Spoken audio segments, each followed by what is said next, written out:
Bonjour. Alors au cours de la première partie de cette vidéo, nous avons parlé des nombres de 1, 2 et 3. Et pour résumer un petit peu ce qui a été dit, eh bien le 1 correspondait à ce qu'on appelle le plan directeur. Le 2, c'est l'expression du plan directeur, donc c'est le 1 qui s'exprime en quelque sorte. Et l'union du 1 et du 2 a créé le 3 qui correspondent à ce qu'on appelle communément les esprits. Et les esprits sont à l'image du plan directeur car le monde est de nature holographique, ce qui signifie que ce qui est en bas est comme ce qui est en haut. Que quand on découpe l'unité, eh bien toutes les parties, n'importe quelle partie de cette unité a quand même la forme, garde quand même la forme et le potentiel de l'unité suprême. On avait vu également que cette notion de 3 correspondait à un monde qui est celui dont parlent les physiciens quantiques quand ils parlent d'état quantique, un monde où toutes les potentialités existent, un monde où toutes les possibilités sont superposées les unes au-dessus des autres, mais dont on ne sait pas encore quel choix va prendre l'atome, va prendre la particule de matière. On ne sait pas encore comment elle va aller se manifester concrètement dans la matière. Donc ce 3, c'est vraiment une notion de potentialité. Tout est possible, tout existe, mais on ne sait pas exactement comment ça va se concrétiser, comment ça va se terminer. Donc nous avons également mis en évidence cette notion de Trinité, donc 1, 2, 3, dont parlent toutes les religions. Trinité, nous avons vu qu'à partir du moment où cette Trinité était effectuée, cela recrée une nouvelle unité, un peu comme quand un père et une mère mettent au monde un enfant, et bien cet enfant c'est également un nouvel être, donc une nouvelle unité. Cette nouvelle unité va s'exprimer par la notion du 4 dont on va parler. Et donc cette trinité, c'est pour ça aussi qu'elle est appelée tri-unité, car elle génère une autre unité.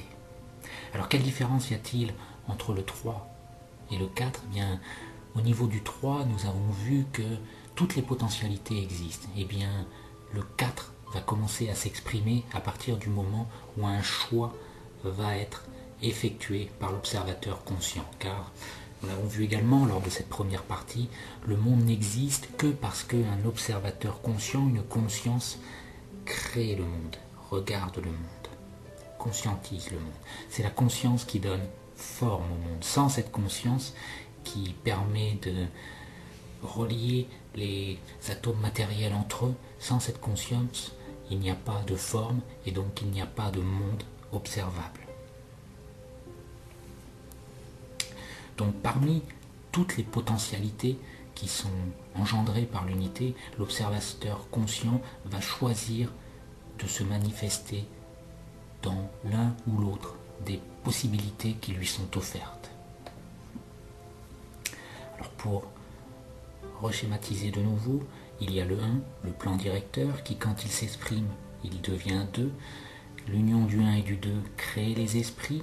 Au niveau des esprits, toutes les potentialités existent, mais à partir du moment où un choix est fait par cet esprit, eh bien cela va créer le 4. Et ce 4, cette notion de 4, va donner naissance à des mondes, car l'observateur va prendre conscience du monde et donc va créer le monde dans lequel il va aller se manifester et il va créer la forme dans laquelle il va aller se manifester.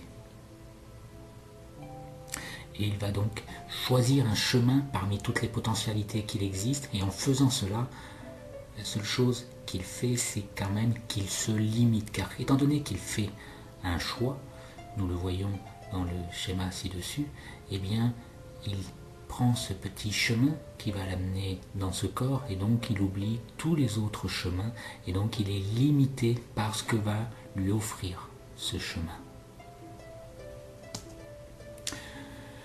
Donc quand on est dans un corps matériel, nous sommes limités par ce qu'on appelle l'essence, l'ouïe, l'odorat, la vue, le goût, le toucher, et notre corps ne devient plus que le reflet, c'est-à-dire une image incomplète de l'esprit originel, parce que nous ne sommes plus entiers en quelque sorte, mais nous ne sommes que la manifestation, qu'une potentialité parmi tant d'autres que nous aurions pu choisir. C'est-à-dire notre forme n'est pas notre forme originelle, car il n'y a pas de forme originelle. L'esprit aurait pu choisir de prendre tout à fait un autre chemin et il aurait abouti à une autre forme d'expression. Alors pour remontrer un petit schéma général de tout ce que l'on a vu jusqu'à présent, nous avons en haut de ce graphique la Trinité originelle. Et si on reprend une phrase de Lao Tzu, dans le Tao Te Ching, il nous dit que la voix engendre 1 engendre 2 engendre 3, et 3 engendre les myriades de créatures. Ça veut dire qu'en fait, les esprits, eh bien, ils vont engendrer tous les mondes dans lesquels ils vont aller se manifester, et ils vont, eh bien, aller s'exprimer dans ces mondes. Donc, quel va être le 4 ? Eh bien, tout simplement la descente d'un esprit dans la matière. Et quand il va tomber, il va y avoir une chute de l'esprit dans la matière et il va avoir mal. Il va dire « Aïe, ça fait mal de tomber dans la matière. » Et oui, ça fait mal, mais pourquoi ça fait mal ? Eh bien, tout simplement parce que quand on est dans le monde des esprits, il n'y a pas de limite, tout est possible. Par contre, quand on est dans le monde matériel, nous sommes enfermés dans un corps, dans une forme, nous avons des limites qui nous empêchent de manifester toute notre potentialité, car nous l'avons vu auparavant, nous avons choisi un chemin particulier, donc nous devons nous restreindre dans ce chemin. Et donc ça fait mal. Alors cette notion de chute de l'esprit dans la matière, c'est celle que les religions expliquent, sauf que la nuance qu'il y a entre ce qu'expliquent les traditions et les religions, c'est que les religions vont vous expliquer que l'esprit a chuté dans la matière parce qu'il a péché, parce qu'il a commis des fautes, il a commis des erreurs, alors que les traditions vont vous dire que l'esprit a chuté dans la matière, est tombé dans la matière de manière consciente, de manière voulue, de manière choisie. C'est un choix conscient qui a fait que l'esprit est tombé dans la matière. Il a choisi de se manifester dans le corps dans lequel il est, dans la forme d'expression dans laquelle il se trouve. C'est donc un choix conscient qui n'est pas dû à une erreur de sa part ou quelque chose qu'il a commis de mal. Ce n'est pas du tout lié à cette notion de péché dont parlent les religions. Et quand on parle de point de vue scientifique, eh bien, ils vont aussi nous expliquer que quand une onde, en fait, choisit un état, quand un observateur conscient va regarder l'onde, eh bien l'onde va prendre un état particulier, donc elle va se manifester dans la matière concrètement sous forme de particules. Mais avant qu'elle soit particule, eh bien elle est ondulatoire, et cette notion d'ondulation peut être reliée à la notion d'esprit où tout est possible, toutes les potentialités existent, mais aucune ne s'exprime réellement. Ce n'est qu'à partir du moment où une conscience décide de s'exprimer qu'il y a forme d'expression. Donc, quand on en est arrivé au niveau du corps, au niveau de la forme matérielle, quand l'esprit est tombé dans la matière, il n'est plus que le reflet de ce qu'il était originellement. Et il acquiert, au bout d'un certain temps, une quatrième notion qui est le mental, qui va lui permettre de retourner petit à petit vers cette notion d'esprit duquel il est issu.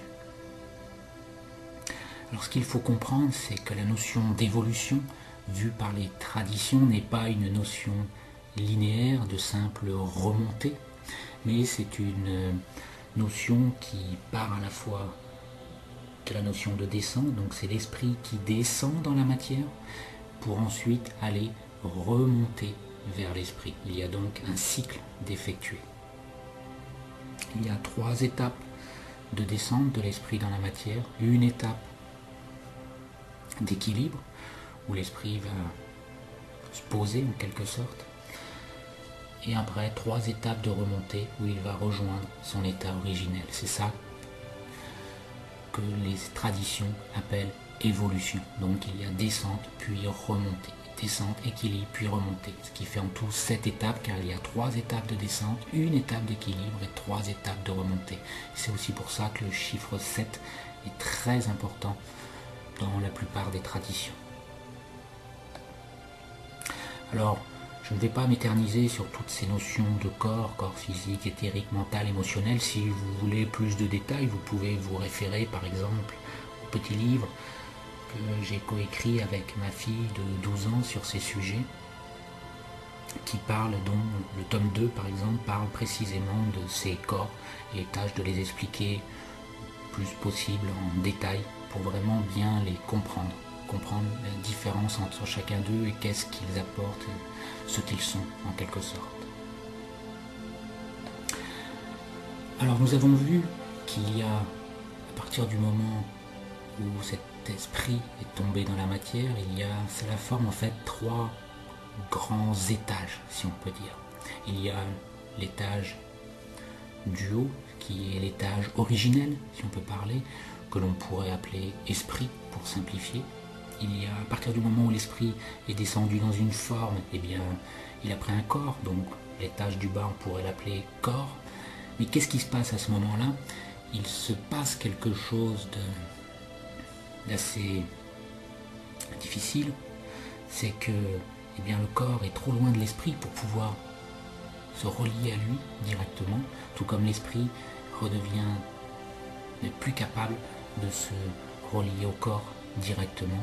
Donc c'est un peu comme si pour l'esprit le corps était trop matériel et pour le corps l'esprit est trop spirituel, donc ils ne peuvent plus rentrer en contact directement l'un vers l'autre.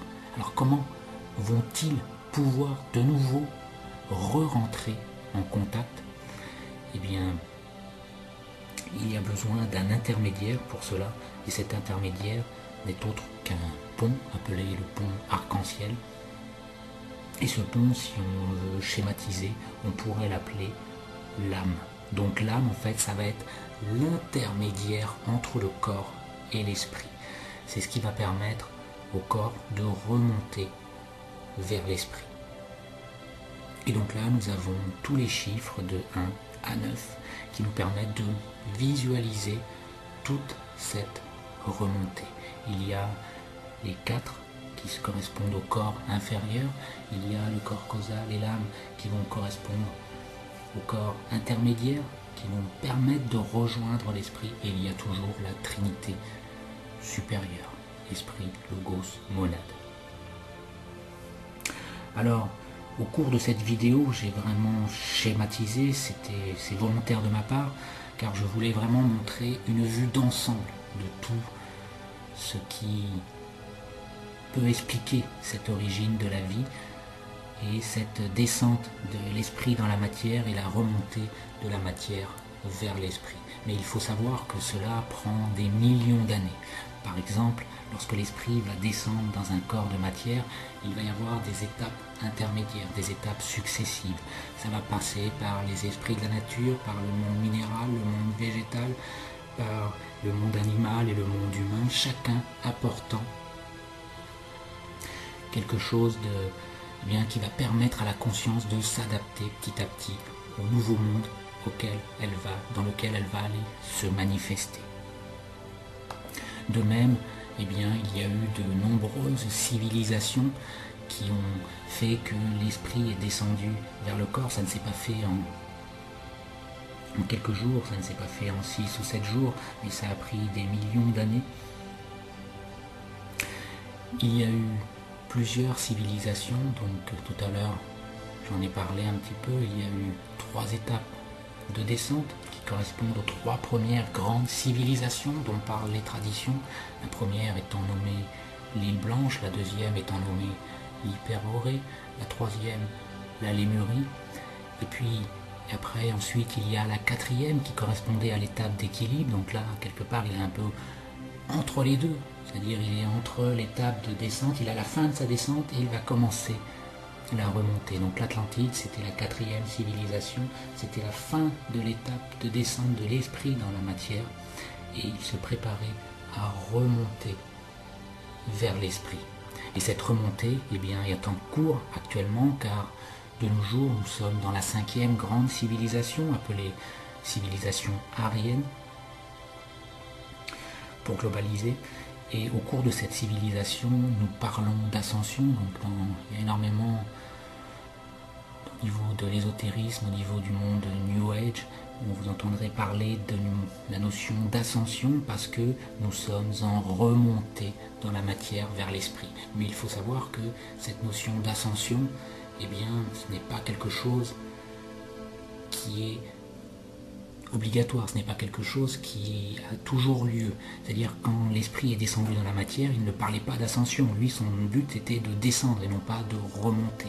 Donc, mais à partir du moment où il a fini la descente, et bien maintenant, il faut qu'il remonte, car à chaque fois, il y a un cycle qui est fait. L'esprit descend dans la matière, il obtient ensuite un équilibre dans la 4e civilisation, et ensuite il a 3 civilisations pour remonter.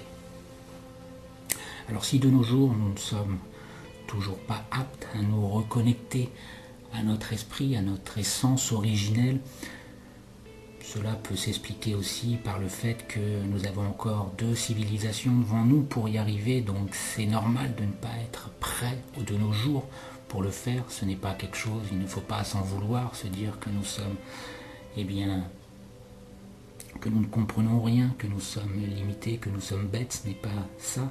C'est tout simplement qu'il faut laisser le temps à la conscience de s'adapter. Et puis, petit à petit, au cours des civilisations, elle va acquérir justement cette conscience de retourner vers cette notion d'esprit, cette notion d'unité. Alors, au cours de cette vidéo, qui a été beaucoup plus rapide que la première, car j'avais mis plus d'une demi-heure pour parler des 3 premiers nombres de la Trinité originelle. Et là, en quelques minutes, nous avons parlé des autres chiffres. Mais tout simplement, j'aimerais préciser une chose, c'est à la question, est-ce sérieux de mélanger science, tradition et spiritualité?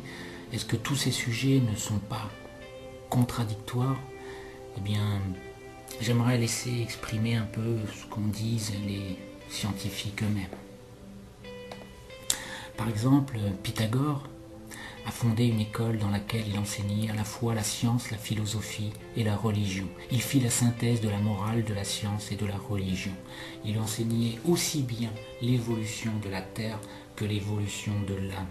Il instruisait ses élèves des civilisations perdues, telles que l'Atlantide et des déluges traversés par l'humanité par le passé, mais également de la transmigration des âmes, c'est-à-dire la réincarnation.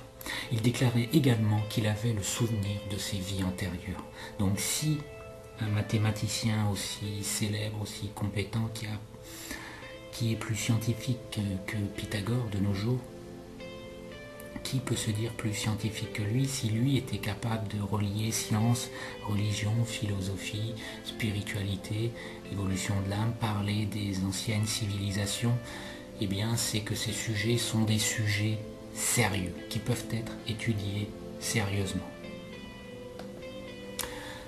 Si on écoute Victor Hugo, il nous disait que je crois à l'immortalité, non pas à l'immortalité du nom, qui n'est que de la fumée, mais à la vie persistance du moi. J'y crois, je me sens immortel, oui, je crois en Dieu et en une autre vie. Donc Victor Hugo aussi, qui est une personne célèbre, reconnue, qui n'est pas quelqu'un d'illuminé, croyait également à l'immortalité de l'âme. Donc pour lui, ces sujets étaient des sujets qui pouvaient être pris sérieusement, étudiés sérieusement. Si on parle de Sir Arthur Conan Doyle, le célèbre écrivain qui a écrit entre autres tous les livres de Sherlock Holmes, il nous explique que le changement de vibration que nous appelons la mort ne détruit pas notre personne. Il existe un pont. Tout à l'heure on l'a vu, le pont qui relie le corps à l'esprit. Je sais que cela est vrai. Donc vous voyez que ces sujets sont étudiés par des personnes sérieuses et donc ces sujets peuvent être étudiés sérieusement. Alors on pourrait se dire oui mais tout ça c'est bien beau mais moi je suis cartésien et je ne crois qu'à ce que je vois. Si j'ai jamais vu un esprit, j'ai jamais vu une âme, j'ai jamais rien vu de cela, la seule chose que je vois c'est la matière, donc il n'y a que la matière qui existe. Je je caricature un peu, mais la plupart des gens qui se disent cartésiens pensent un peu comme cela. Alors là aussi, j'aimerais revenir un peu sur ce qu'est le cartésianisme. Alors le cartésianisme a été créé, comme son nom l'indique, par René Descartes, qui était mathématicien, physicien, philosophe français. Et donc c'était un courant philosophique qui avait pour but de bien conduire sa raison et de chercher la vérité dans les sciences. Donc le but du cartésianisme était de bien conduire sa raison et de chercher la vérité dans les sciences. Donc ça, il faut bien le garder à l'esprit, l'objectif du cartésianisme. Alors, que nous dit Descartes? Il nous explique, et toute la force de l'argument dont j'ai ici usé pour prouver l'existence de Dieu consiste en ce que je reconnais qu'il ne serait pas possible que ma nature fût telle qu'elle est, c'est-à-dire que j'eusse en moi l'idée d'un Dieu, si Dieu n'existait véritablement. Que nous dit Descartes? Il nous dit qu'il a prouvé l'existence de Dieu. Et donc, qui peut se dire plus cartésien que Descartes? Que nous dit-il également? Et déjà, il me semble que je découvre un chemin qui nous conduira de cette contemplation du vrai Dieu, dans lequel tous les trésors de la science et de la sagesse sont renfermés, à la connaissance des autres choses de l'univers. Il nous dit que Dieu est ce qui, dans lequel tous les trésors de la science et de la sagesse sont renfermés. Donc lui aussi, il dit que Dieu peut être relié à la science, à la sagesse, à la spiritualité, exprimée par les traditions. Donc Dieu, science, tradition, tout cela est relié d'après Descartes. Donc être cartésien, c'est être capable de relier toutes ces choses-là. Que nous dit-il également? Il est certain que ce moi, c'est-à-dire mon âme, par laquelle je suis ce que je suis, est entièrement et véritablement distincte de mon corps, et qu'elle ne peut être ou exister sans lui. Donc là, il nous dit également que pour lui, l'âme et le corps sont des choses distinctes, et donc il n'y a pas que la matière qui existe. Donc si je résume un peu ce que nous venons de lire là, qui sont les propos de Descartes lui-même, et donc personne, je le répète, ne peut être plus cartésien que son créateur, qui est René Descartes, eh bien, il a montré l'existence de Dieu. Il dit que Dieu, eh bien, peut être relié à la science et à la sagesse, à la spiritualité. Il dit également que l'âme et le corps sont deux choses distinctes, donc en fait, toutes ces notions qui sont expliquées par les traditions, eh bien, René Descartes, en conduisant sa raison et en cherchant la vérité dans les sciences, en est arrivé à la même conclusion que ce qu'expriment les traditions depuis toujours. Donc, quelque part, être cartésien, c'est accepter que cela puisse être vrai. Alors, et vous, que pensez-vous de tout cela? Car ce qui est important, ce n'est pas ce que pensent les autres, mais ce que vous pensez. Descartes nous disait « Je pense donc je suis ». Cela signifie tout simplement que nous sommes ce que nous pensons être. Si on prend la Trinité originelle, le 1 est relié à la notion de volonté, notion de pouvoir, la synthèse, car vraiment, le 1, c'est l'unité originelle, ça contient tout, donc c'est vraiment la synthèse de tout ce qui existe. Le 2 est relié à ce qu'on appelle l'amour, la loi d'attraction. On va attirer à nous ce que nous voulons ou pensons. Le 3, c'est l'intelligence active, les esprits qui vont aller se manifester activement dans la matière, en prenant des formes. Et donc le fait que nous sommes ce que nous pensons être nous permet de dire que en changeant la manière dont nous pensons notre vie va changer, car il n'y a pas d'extérieur à nous, ou du moins l'extérieur à nous est la même chose que ce qu'il y a à l'intérieur de nous. Donc comme le monde est holographique, si nous changeons l'intérieur de nous, nous changeons l'extérieur, étant donné que l'extérieur et l'intérieur ne sont que des reflets d'eux-mêmes. vouloir ses pouvoirs, car bien le 1, cette notion originelle de volonté, c'est également cette notion de pouvoir, cette notion d'être capable de réaliser tout ce que l'on veut. Dans l'unité n'est pas limitée, donc quelque part, si nous voulons quelque chose, nous le pouvons. Qu'est-ce que nous pouvons dire également? L'amour, avec un grand A, n'est pas une émotion, car c'est l'essence de la vie, car nous le voyons, eh bien l'amour c'est le symbole du 2, le 2 c'est quoi? C'est l'essence de notre vie, car c'est ce qui a créé les esprits qui ont engendré nos corps. Donc l'amour n'est pas une émotion, mais c'est vraiment l'essence même de la vie. Et nous attirons à nous ce que nous voulons ou pensons. Par la loi d'attraction, car cette loi d'attraction, c'est elle qui se manifeste à partir du 2, qui est bien l'expression du plan directeur et qui est ce qui nous a engendré. C'est donc cette loi qui va faire que, eh bien, lorsque nous allons penser à quelque chose, nous allons attirer ce vers quoi cette pensée se focalise.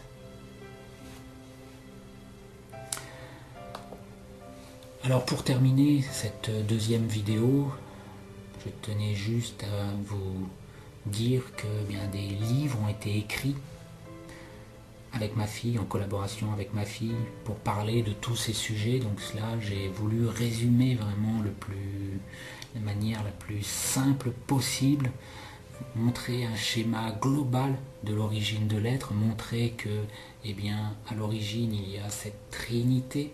Il y a, à partir du moment où cette trinité est créée, elle va manifester donc des esprits qui, eux, vont aller se matérialiser dans des formes, prendre des formes et donc descendre dans la matière. Donc à notre origine, il y a cette trinité. Nous descendons dans la matière pour nous exprimer. Et ensuite, nous allons, où allons-nous? Eh bien, nous allons remonter d'où nous venons. C'est-à-dire dans cette notion d'esprit, dans cette notion d'unité. Donc, d'où nous venons? Eh bien, de cette unité. Qui sommes-nous? Tout simplement une conscience, car sans cette conscience qui permet de relier entre eux tous les grains de matière, si on veut, tous les atomes matériels, eh bien, les atomes n'existent pas. Ils n'existent que parce que des observateurs conscients sont là pour leur donner la forme qu'ils ont, qu'ils expriment. Et où allons-nous? Eh bien, nous allons retourner là d'où nous venons, donc dans l'unité originelle dans laquelle nous sommes issus. Donc pour le moment, 3 tomes de cette collection, Les Mystères de la Vie, qui vont parler de tous ces sujets de manière le plus détaillée possible, mais également le plus simplement possible, car l'objectif de ces livres est d'être à la fois compréhensible par des adultes et également par des enfants. Donc le premier tome parle de l'origine de l'univers, le deuxième de l'origine de la vie, les différents corps dont on a parlé rapidement lors de cette vidéo. Le troisième parle de qu'est-ce qu'il y a après la mort. Et puis les prochains tomes vont parler de l'origine de l'humanité, les anciennes civilisations, les êtres fantastiques, et d'autres tomes suivront par la suite. Merci de votre attention.